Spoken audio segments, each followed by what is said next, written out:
बिस्मिल्लाहिर्रहमानिर्रहीम। अब अगर हम बात करें सोशलिज़म के पॉइंट्स की या फ़ीचर्स की या नुमाया खसूसियात की, इश्तराकियत की, नंबर 1 वाला पॉइंट हम देखते हैं, it is a fully planned economy. ये प्लान्ड इकॉनमी होती है, हर चीज़ का पहले से मंसूबा बनाया हुआ होता है, यानी मंसूबाबंदी प्रॉपरली होती है हर काम की। इसमें a socialist economy is necessarily a fully planned economy. कैसी इकॉनमी होती है? फुली प्लान्ड इकॉनमी होती है। Otherwise the economic system can not run, यानी प्लानिंग के बगैर इकनॉमिक सिस्टम नहीं चल सकते। There is a choice between centralised and decentralised planning. Choice होती है कि इसकी जो प्लानिंग होती है वो सेंट्रलाइज्ड होती है, यानी मरकज़ी अथॉरिटी करती है उसकी, या डिसेंट्रलाइज्ड प्लानिंग होती है। ऑल सोशलिस्ट इकोनॉमीज़ वर फुली प्लान्ड इकोनॉमीज़, यानी सोशलिज्म में जितनी भी प्लानिंग होती है वो फुली होती है कि क्या पैदा किया जाए, किस तरह पैदा किया जाए, किसके लिए पैदा किया जाए। जो हमारे पास बेसिक इकोनॉमिक प्रॉब्लम्स होते हैं उन सब को किस तरह से सॉल्व किया जाता है, यानी प्लानिंग के ज़रिए सॉल्व किया जाता है। एक मरकज़ी मनसूबाबंदी बोर्ड होता है जो इन सब की प्लानिंग कर रहा होता है। नंबर 2 वाले पॉइंट पे आ जाएं तो ये है हमारे पास, it has definite aims and objective, यानी इसमें हमारे पास एम्स एंड ऑब्जेक्टिव्स होते हैं जिनको हमने अचीव करना होता है।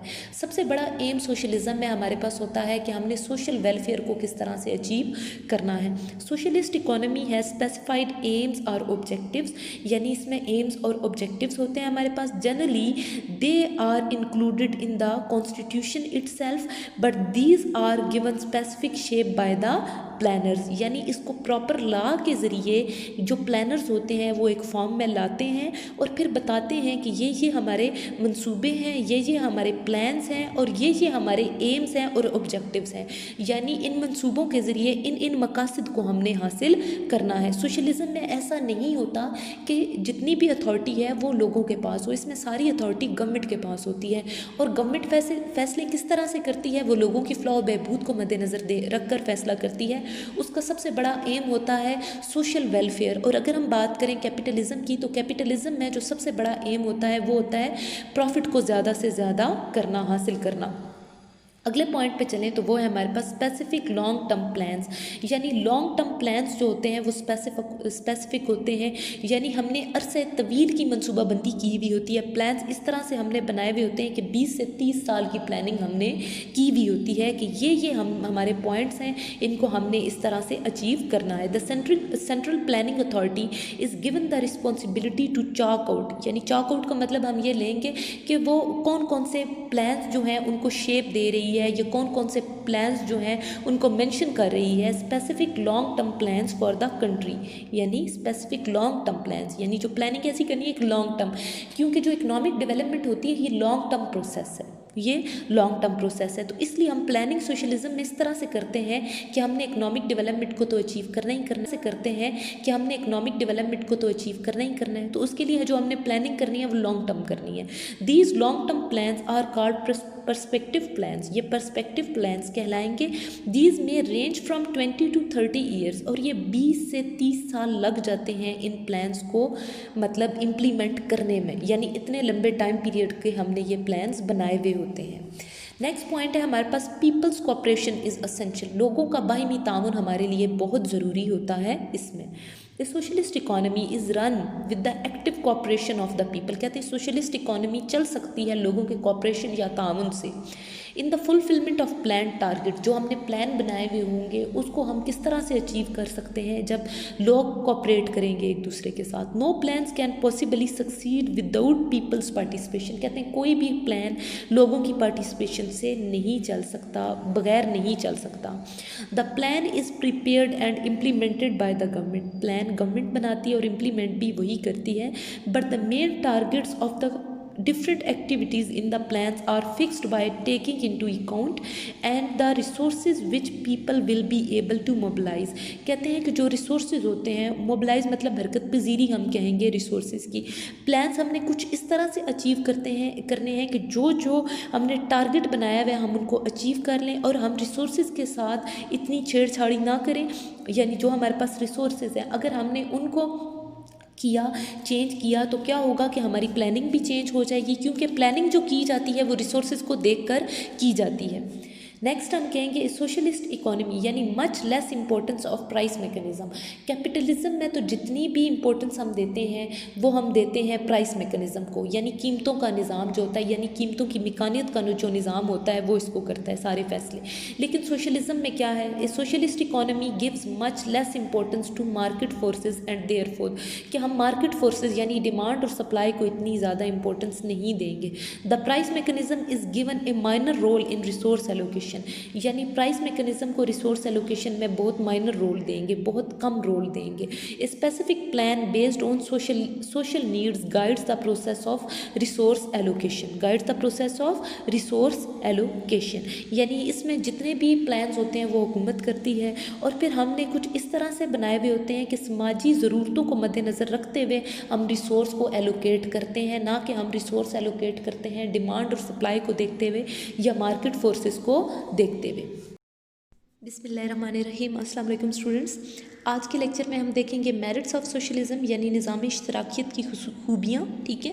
पिछले लेक्चर में हमने उसकी खसूसियात को देखा, आज के लेक्चर में हम देखेंगे मेरिट्स ऑफ सोशलिज्म, जिसमें सबसे पहला पॉइंट हमारे पास दिया हुआ है सोशल जस्टिस इज़ एश्योर्ड, यानी जो हमारे पास इंसाफ का सिस्टम होता है, जो जस्टिस का सिस्टम होता है वो यकीनी होता है। क्यों यकीनी होता है?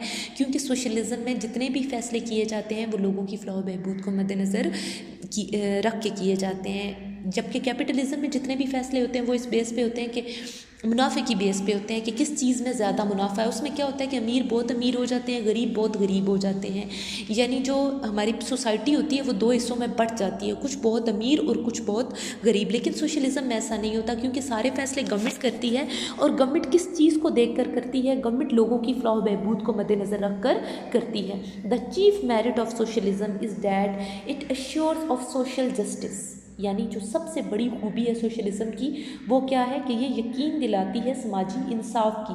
Under socialism the inequalities of income, जो इनकम इनइक्वालिटीज़ होती हैं, यानी अमीर बहुत अमीर होते हैं, गरीब बहुत गरीब होते हैं, ये खसूसन जो डेवलपिंग कंट्रीज़ होते हैं, जो तरक्की पजीर ममालिक होते हैं, उनमें ये बात देखी जाती है कि अमीर बहुत अमीर होते हैं और गरीब बहुत गरीब होती है, यानी डुअल इकॉनमी होती है हमारे पास। are reduced to the minimum and the national income is more equitably and evenly distributed, और जो कौमी आमदनी होती है वो बिल्कुल मसावी तकसीम होती है, यानी अमीर और गरीब में इतना ज़्यादा गैप नहीं होता सोशलिज्म में। The socialist principle provides for a fair share for all, यानी for a fair share for all, यानी जितने लोगों का भी हिस्सा होता है वो फेयर होता है सोशलिस्ट इकोनॉमी में। ये इसकी बहुत बड़ी खूबी है कि इसमें जो इनकम डिस्पैरिटी होती है वो इतनी ज़्यादा नहीं देखने को मिलती। अगर हम बात करें नंबर 2 वाले पॉइंट की, तो उसमें है हमारे पास रैपिड इकोनॉमिक डेवलपमेंट, यानी जो इकोनॉमिक डेवलपमेंट होती है वो तेज़ी से होती है। किस तरह से इकोनॉमिक डेवलपमेंट तेज़ी से होगी कि जब अमीर और गरीब का गैप ख़त्म हो जाएगा, सारे फैसले गवर्नमेंट करेगी, स्टेट करेगी। स्टेट किस बेस पे करेगी? उसका सबसे बड़ा मकसद ये होगा कि लोगों को फ़लाह बहबूद ज़्यादा से ज़्यादा मिले, ठीक है, यानी कोई किसी को एक्सप्लॉइट नहीं कर सकेगा, इस्तेहसाल नहीं कर सकेगा कोई किसी का। तो हम क्या कर सकते हैं? इकोनॉमिक डेवलपमेंट को तेज़ी से अचीव कर सकते हैं। रैपिड मतलब तेज़। A socialist economy is likely to grow much faster than a capitalism economy, कहते हैं कि कैपिटलिज्म इकोनॉमी से सोशलिस्ट इकोनॉमी ज़्यादा ग्रो करती है जल्द, faster than a capitalism economy, कहते हैं कि कैपिटलिज्म इकोनॉमी से सोशलिस्ट इकोनॉमी ज़्यादा ग्रो करती है जल्दी। The experience for the USSR abbreviation है union of Swiss socialist republic, यानी कि हम रूस की मिसाल लेंगे इसमें, यानी रूस को कहेंगे। And other socialist countries amply prove this, यानी उन्होंने इस चीज़ को प्रूव किया, साबित किया कि जल्दी से उन्होंने इकोनॉमिक डेवलपमेंट अचीव कर ली।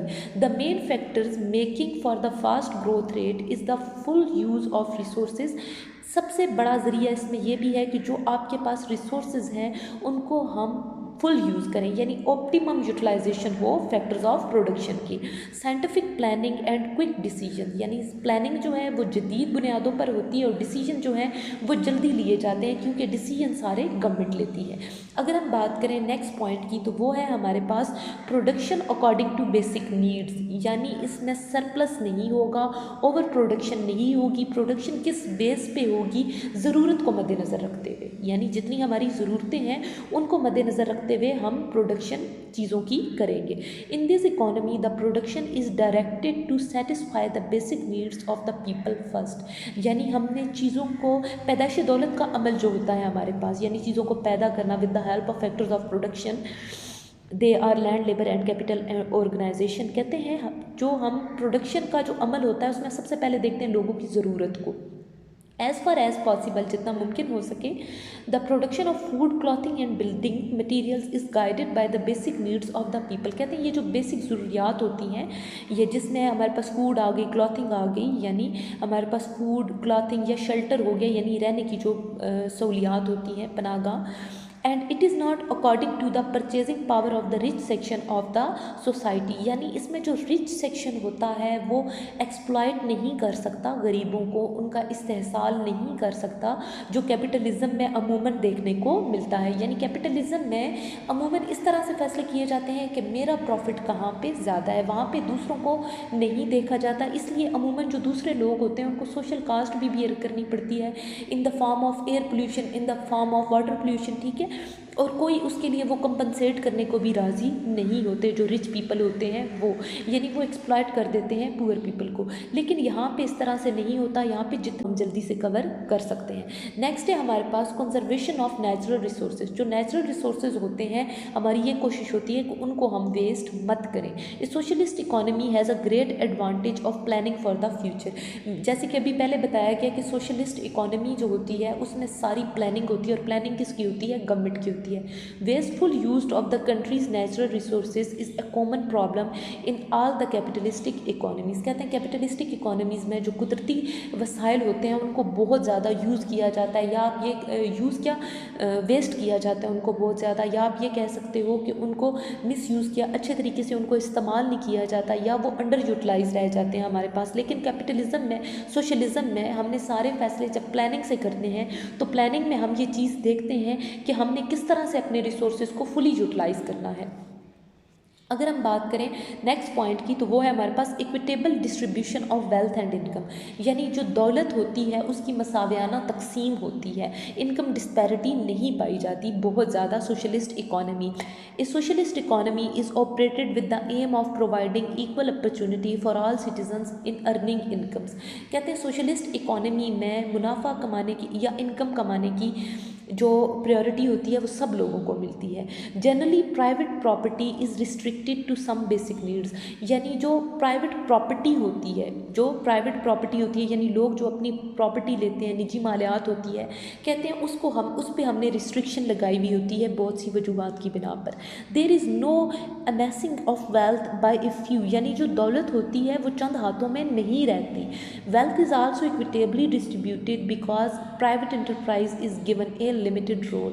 कहते हैं कि जो दौलत होती है वो क्या होती है कि वो डिस्ट्रीब्यूट जो होती है वो इक्वली होती है, क्योंकि जो प्राइवेट एंटरप्राइजेज होती हैं, जो निजी मालियात होते हैं, उनको हम बहुत कम रोल देते हैं। नेक्स्ट पॉइंट को देखें तो उसमें है no exploitation and class struggle. Exploit का मतलब होता है किसी को किसी के हक से कम देना, यानी किसी का इस्तेहसाल करना। इसमें एक्सप्लॉयटेशन नहीं होती और क्लास स्ट्रगल नहीं करनी पड़ती इतनी ज़्यादा। A socialist economy can also get rid of the basic maladies of the capitalistic economy. यानी कैपिटलिस्टिक इकोनॉमीज़ में जो बेसिक प्रॉब्लम्स होते हैं वो क्या होते हैं कि जिस तरह अपर क्लास हो गई, मिडिल क्लास हो गया। मिडिल क्लास में भी बहुत टाइप्स होती हैं, यानी upper middle class, lower middle class. There is no of exploitation in। अगर हम बात करें नेक्स्ट पॉइंट की, तो वो है हमारे पास बैलेंस इकोनॉमिक डेवलपमेंट। यानी जो इकोनॉमिक डेवलपमेंट होती है वो बैलेंस होती है, यानी रूरल एरिया और अर्बन एरिया में इतना ज़्यादा फ़र्क नहीं देखने को मिलता। यानी जो कंट्री के मुख्तलिफ प्रोविंसेस होते हैं वहाँ भी इतना ज़्यादा फ़र्क देखने को नहीं मिलता, क्योंकि सारे फैसले कौन कर रहा है? गवर्नमेंट कर रही है। Economic planning is meant to carry out balance development of the economy. यानी इकोनॉमिक प्लानिंग में सबसे बड़ा हमारा जो एम होता है वो ये होता है कि इकोनॉमिक डेवलपमेंट को हासिल करना। All the regions of the country, यानी मुल्क के जितने भी इलाके होते हैं, रीजन्स होते हैं, आर टेकन केयर ऑफ, उन सब का ख्याल रखा जाता है। Development of the backward areas is also given A priority. यानी जो बैकवर्ड एरिया होते हैं, जो रिमोट एरियाज होते हैं, दूर दराज के इलाके होते हैं, उनकी तरक्की सबसे पहले हम देखते हैं। सिमिलरली इसी तरह एग्रीकल्चर एंड इंडस्ट्री, जो एग्रीकल्चर है, ज़राअत है, और जो हमारे पास सनत है, heavy and small industry countries जो बड़े पैमाने पे सनते हैं और छोटे पैमाने पे सनते हैं डेवलप साइड बाय साइड, यानी उनको दोनों को भी हम साथ साथ लेकर चलते हैं और उनकी डेवलपमेंट भी हम इस तरह से रखते हैं कि दोनों की डेवलपमेंट साथ साथ होती रहे। अगले पॉइंट पे चलें तो वो है हमारे पास इट हैज़ इकोनॉमिक स्टेबिलिटी। इसमें इकोनॉमिक स्टेबिलिटी होती है, यानी इसमें आप देख लेते हैं कि स्टेबिलिटी होती है, आए दिन जो डिसीजंस होते हैं वो चेंज नहीं होते। Another important merit is the economic stability, यानी आप कह सकते हो इकोनॉमिक स्टेबिलिटी यानी तवाज़ुन पाया जाता है इकोनॉमिक सिस्टम्स में, विच ए सोशलिस्ट इकोनॉमी हैज़, यानी जो सोशलिस्ट इकोनॉमी की बहुत बड़ी खूबी है। ए कैपिटलिस्ट इकोनॉमी जो हमारे पास सरमायादाराना निज़ाम मईशत होता है is often suffering from economic fluctuations, उसमें इकोनॉमिक फ्लक्चुएशंस होती रहती हैं, आए दिन उसमें रद्दोबदल होते रहते हैं फैसलों में, resulting in lot of unemployment. उसका जो नतीजा निकलता है वो ये निकलता है कि अनएम्प्लॉयमेंट बहुत ज़्यादा हो जाती है, एंड वेस्टेज ऑफ रिसोर्सेज, और जो रिसोर्स होते हैं वो ज़ाया हो जाते हैं, यानी जो हमारे पास ज़राए होते हैं वो ज़ाया हो जाते हैं। नेक्स्ट है हमारे पास इट हैज़ मोर फ्लेक्सिबिलिटी, इसमें फ्लेक्सिबिलिटी होती है, यानी इसमें लचक होती है। सोशलिज़म में चेंज हो सकती हैं इसमें चीज़ें गवर्नमेंट जब भी चाहे। Socialist economy is much more flexible, यानी फ्लेक्सिबल है, लचक है, इसमें फैसले जो हैं उनमें लचक पाई जाती है then a capitalist economy, capitalist economy की निस्बत, because of the control on market forces, क्योंकि हमने यहाँ पे मार्केट फोर्सेस को कंट्रोल में किया हुआ है, जो डिमांड और सप्लाई हैं उनको कंट्रोल में किया हुआ है हमने। The socialist economy can be geared to war times as early as it is operated during peace time. कहते हैं कि वार के टाइम पे भी हम क्या कर सकते हैं, खुद को स्टेबल कर सकते हैं, और पीस टाइम की निस्बत, यानी पीस टाइम में भी अगर हम देखें और वार टाइम में भी हम देखें तो हम दोनों टाइमों में खुद को स्टेबल रख सकते हैं। वार टाइम को भी हम जो हमारे हो जाए